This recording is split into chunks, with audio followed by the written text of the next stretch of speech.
त्यामुळे आमचं मत आहे की या सर्व अधिकाऱ्यांना बरखास्त त्या ठिकाणी करण्यात यावं, जेणेकरून एक मेसेज जाईल पोलीस डिपार्टमेंटमध्ये लोकांमध्ये की असं चुकीच्या कारवाई त्या ठिकाणी झाल्या तर पोलीस बरखास्त सुद्धा होऊ शकतात। दुसरा मुद्दा या ठिकाणी अध्यक्ष महोदय आम्हाला जो मांडलेला आहे की जी महिला ज्याचा मृतदेह तिथं सापडलेला आहे त्यासाठी सरकार कारवाई करते। आम्ही पोलिसांना तिथं भेटलो, होम मिनिस्टर साहेबांनी मुख्यमंत्री साहेबांनी आम्हाला सांगावं की तो तपास किती दिवसामध्ये लागू शकतो। जे पीडित कुटुंब आहे ज्यांच्यावर जोर जबरदस्ती करण्यात आली, टॉर्चर करण्यात आलं, अशा गरीब कुटुंबाला सरकारकडनं टॉर्चर केलं म्हणून त्यांना 5 ते 10 लाख रुपये ही मदत म्हणून तिथं दिली जाऊ शकते का, असे 3 प्रश्न आमचे आहेत।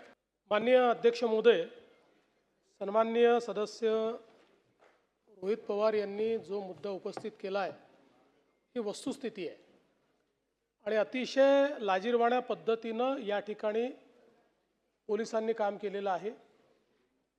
एक जी बेपत्ता अशा पद्धतीनं जिच्याबद्दल मिसिंगची केस होती, एक बॉडी सापडल्यानंतर ही तिचीच बॉडी आहे अशा पद्धतीचा त्या ठिकाणी दावा करून त्याच्या कुठल्याही टेस्ट कन्क्लूड न होता त्याची चौकशी केल्याचं दाखवलं आणि त्या मुलीच्या भावाला आणि वडिलांनाच त्यांनीच तिचा खून केला अशा पद्धतीने पकडलं पोलिसांनी।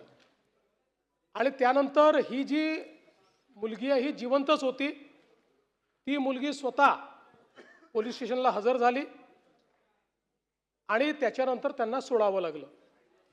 आता हा जो मृतदेह सापडला त्याचा वेगळा तपास चाललेला आहे। त्या संदर्भात आता आपण जे नवीन तंत्रज्ञान विकसित केलं आहे त्या तंत्रज्ञानाच्या आधारावर AI चा उपयोग करून जेवढ्या आपल्याकडे 1600-1700 मिसिंग केसेस होत्या त्या सगळ्यातनं 7 लोकांची त्याचा चेहरा जुळलेला आहे, त्यामुळे तो वेगळा तपास करू। पण या पर्टिक्युलर केसच्या संदर्भात पोलिसांचं वागणं हे अतिशय चुकीचं होतं। त्यामुळे तिथले क्राईम सहित सगळे PI, PSI या घटनेशी संबंधित सगळे या ठिकाणी निलंबित केलेले आहेत।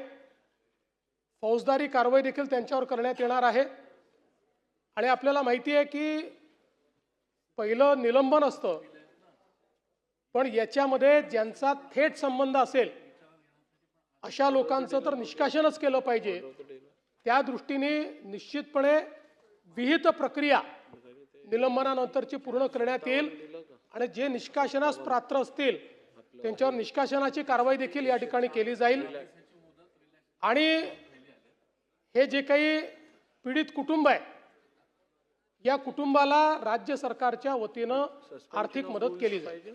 या संदर्भातली विभागीय चौकशी देखील 3 महिन्यात पूर्ण केली जाईल।